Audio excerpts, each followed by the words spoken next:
All right, let's get into it. Today we're talking about a feeling that might just be a little too familiar for some of you. It's that sense that you're just different, that the way your brain works kind of sets you apart from everyone else, and honestly, it doesn't always feel great. I mean, have you ever been in a conversation and just felt completely out of step? Like you're broadcasting on a totally different frequency, and it just leaves you feeling bored or drained or just misunderstood? Maybe your brain is just always on, analyzing every little thing. Or maybe you're someone who feels most at peace when you're alone, not because you're antisocial, but because your own thoughts are just way more interesting. And small talk? Ugh, it can feel like such a colossal waste of brain power, right? Now, there's this really popular idea out there. You see it all over pop psychology, and it gives a pretty flattering answer to why you might feel this way. It basically says, hey, if this is you, maybe you're just too smart for everybody else. And look, that too smart idea can feel really good. It takes that feeling of being an outsider and spins it into a sign of high intelligence. It's a really common way people try to make sense of all this. But what if that's not the whole picture? So let's just hit pause for a second. What if these exact same traits aren't really about the level of your intelligence, but about the actual fundamental wiring of your brain? So, let's try something. Let's look at all those things we just talked about, but through a totally different lens, the lens of neurodivergence. And we're going to focus in on one in particular, ADHD. Okay, it's so important we get this right. ADHD is a neurodevelopmental condition. That's just a fancy way of saying it's about how the brain is built and how it works, especially when it comes to things like paying attention and controlling impulses. It is absolutely not a flaw in your character. It's not about being lazy or not trying hard enough. All right, now this is where it gets really fascinating. We're going to see how one single behavior can be seen in two completely different ways, depending on the frame you put around it. So let's put these two ideas side by side and see what happens. First one up, constant overthinking. You know the feeling. Your mind is like a motor that just will not turn off. It's just churning through thoughts and ideas and worries 24/7. So here you can really see the split. The high IQ frame calls this hyperconnectivity. Your brain is just so good at making connections. But through the ADHD lens, this is what's known as racing thoughts. It's a classic symptom of a brain that has trouble regulating attention. The act of hyperactivity isn't just in your body. It's happening inside your head. Okay, next up is that preference for being alone. That feeling that big social events can be totally overwhelming, and you'd just much rather be by yourself with your thoughts or, a really good book.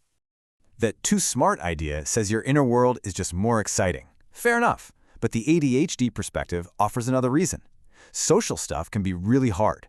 You might struggle to keep up with conversations, feel super awkward, or be really sensitive to feeling rejected. So sometimes being alone isn't just a choice, it's a safe harbor. And finally, let's talk about feelings. Not just having them, but experiencing them with this incredible intensity.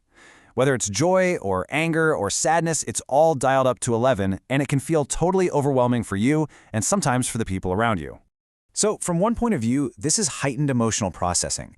You're just analyzing feelings on a deeper level. But from an ADHD standpoint, this is often called emotional dysregulation. It's not just feeling things deeply, it's the struggle to manage those huge feelings. And that can lead to impulsive reactions and feeling completely out of control. So all of this leads to a pretty tough place. Because when your inner world is so different from what everyone else considers normal, you learn really fast that sometimes it feels safer to just hide it. I mean, think about it. Society puts so much pressure on us, especially when we're kids, to just be good, to fit in. And if you're neurodivergent, trying to meet those expectations can feel like you're constantly fighting against your own nature. And this whole effort, this constant performance, it actually has a name. It's called masking. It's the conscious act of performing normalcy so you don't get rejected or made fun of. It's policing every little thing you do that might seem weird and trying to force it to look like everyone else. And the price you pay for that performance is incredibly high. It's not just tiring, it is absolutely exhausting. It can lead to complete burnout. It also keeps you from getting the right diagnosis and the help you need, because from the outside, you seem fine. And over a long time, it can just wreck your sense of who you even are anymore.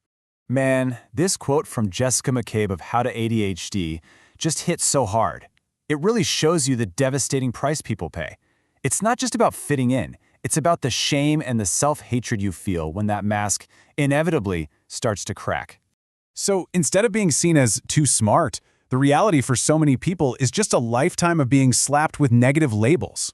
And these aren't just words, they're judgments that you start to believe about yourself, all because the neurology underneath is being misunderstood as a choice. So after all that, where does that leave us? Well, it leaves us needing to move past these simple, easy labels, whether they're the flattering ones or the really hurtful ones. And this right here is so important to remember. Just because someone has gotten really good at hiding their struggles doesn't mean those struggles aren't real. The battle is still happening on the inside, even when no one else can see a thing. And here's the absolute key takeaway. The point of all of this isn't to just trade the highly intelligent label for the ADHD label. Not at all. The point is to find the framework, the explanation that actually fits your experience, because that is how you find the right strategies and the right support to actually thrive. And that leaves us with one last question to chew on. In a world that is obsessed with putting everything and everyone into a box, what if the truly intelligent thing isn't about what label you have? What if the smartest thing you can possibly do is have the courage to just understand your own unique brain and then build a life that actually works with it instead of against it?